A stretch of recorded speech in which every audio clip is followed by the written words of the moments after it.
Mr. Rector Magnificus, members of the Plenary Doctoral Committee, family, friends, and colleagues.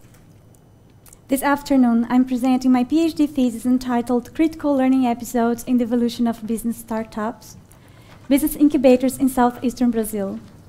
I will start with the contextual background and move on to the research questions, methodology, and findings. I have always been fascinated by how human beings gradually made life possible in the most hostile environments, and how the creation of technology plays a central role in the way society functions.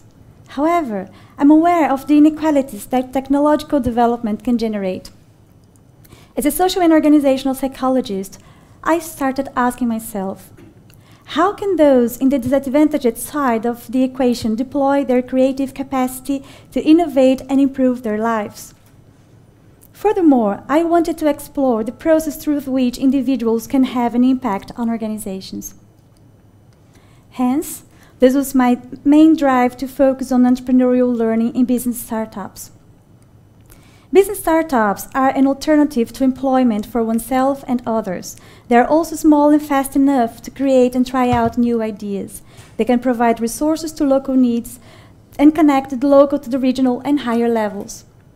Nevertheless, statistics worldwide show high rates of failure in their first years. On one side, explanations for failure have relied on the lack of management competences of entrepreneurs. On the other, explanations for success have relied on structural factors. Therefore, there is need of research on the strength of entrepreneurs to overcome threats and move on. This is one of the innovative aspects of my study. I'm looking at the other side of the coin, at the positive one. My research question looked at how disruptive, discontinuous learning events, which demand the development of new ideas, social networks, and work methods, can shape the course of a business. These events are conceptualized as critical learning episodes.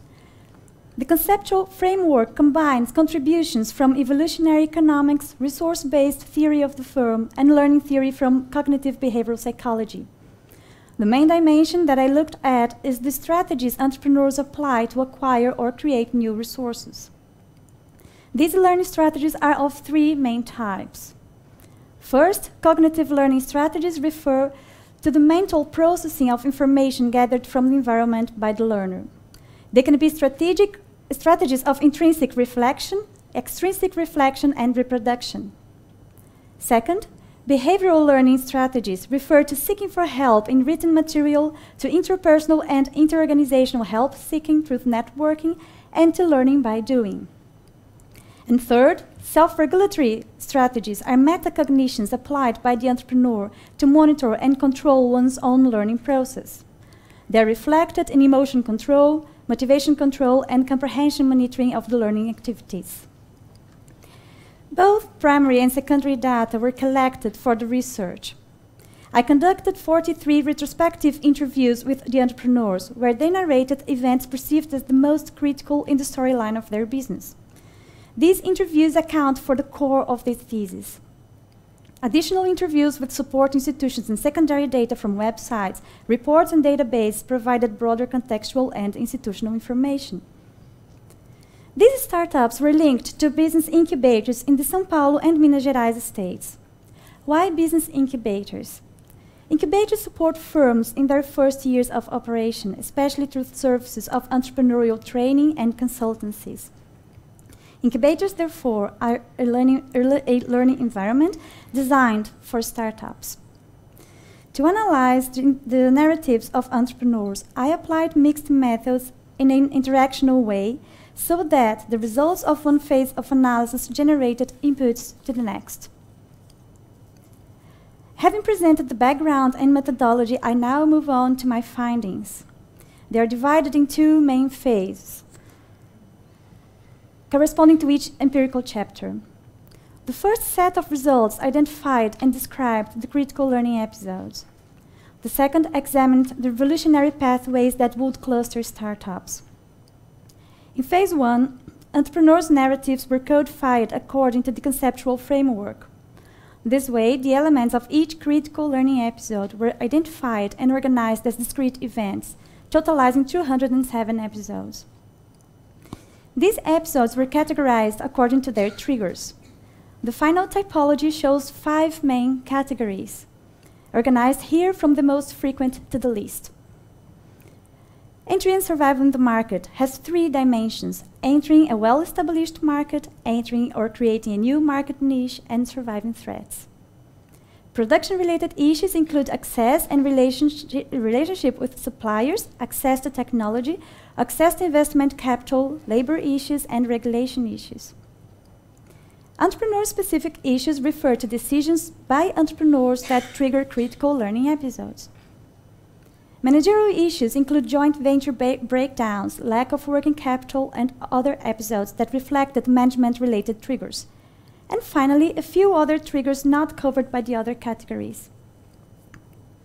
Moreover, quantitative data analysis techniques helped to describe the cross-cutting dynamics of these types of episodes and a wide range of agency, structural, and temporal factors, such as learning strategies, professional background, entrepreneurial experience, type of industrial activity, and sequence and duration of critical learning episodes. Some of the main results are reflected in this selected set of propositions. 1. In all types of critical learning episodes, individual learning strategies are combined to generate variation of resources. 2. The deliberative agency of the entrepreneur, represented by learning contents, can only partially foresee the variations resulting from a critical learning episode. 3. The first year of a business startup is the most unstable, but also the most dynamic due to the flexibility of entrepreneurs to apply the available resources to a wide range of uses. 4. The evolution of organizational routines relies on endogenous processes that can be continuous or discontinuous.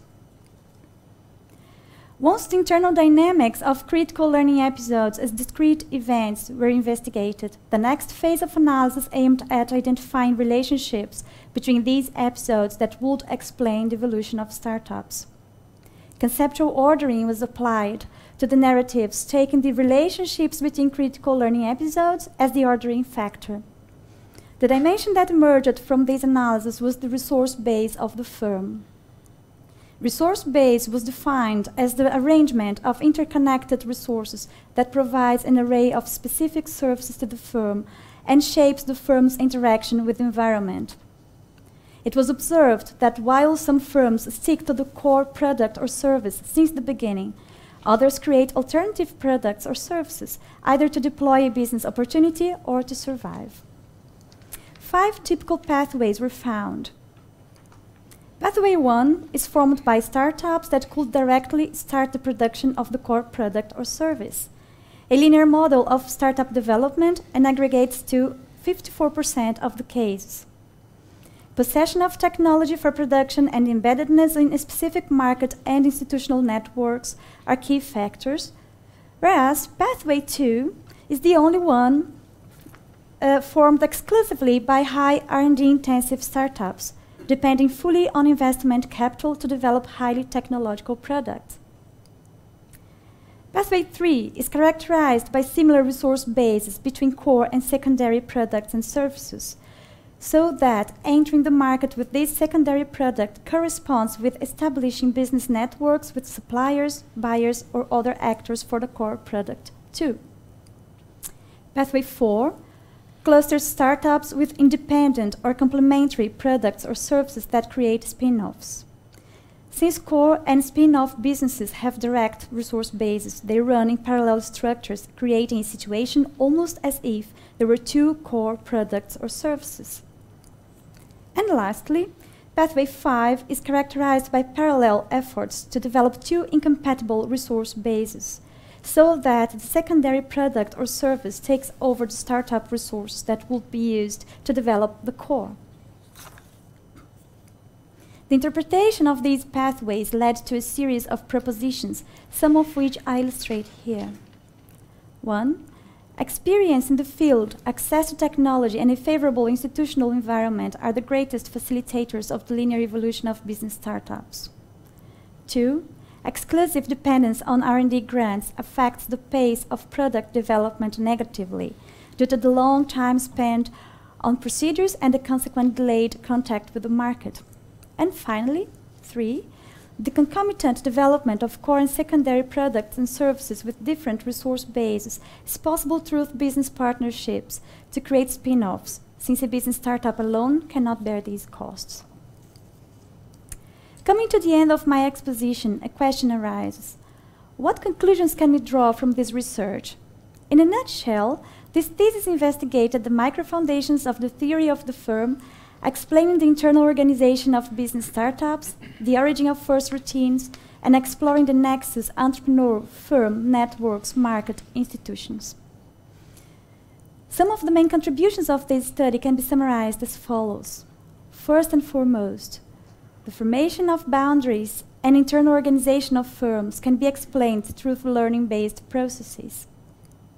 Besides, there is no ideal normative pathway, since interactions between multiple factors vary in each critical learning episode with multiple consequences. Second, the evolution of groups of business startups can be described in terms of typical pathways. Typical pathways are an exposed concept based on the history of the firm through critical learning episodes and the gradual formation of systems of organizational routines which perform 3 functions. They are the result of change, resources for learning, and a source of organizational change. However, resources cannot be understood in isolation. Inputs will work as resources only to the extent that they matter to the resource base of a specific firm. And it was found that one of the most critical services provided by business incubators is networking. However, it seems to be invisible to most business incubators managers. Above all, this thesis fills in a gap in organizational studies which claim the importance of studying organizations as integrated systems of multiple levels.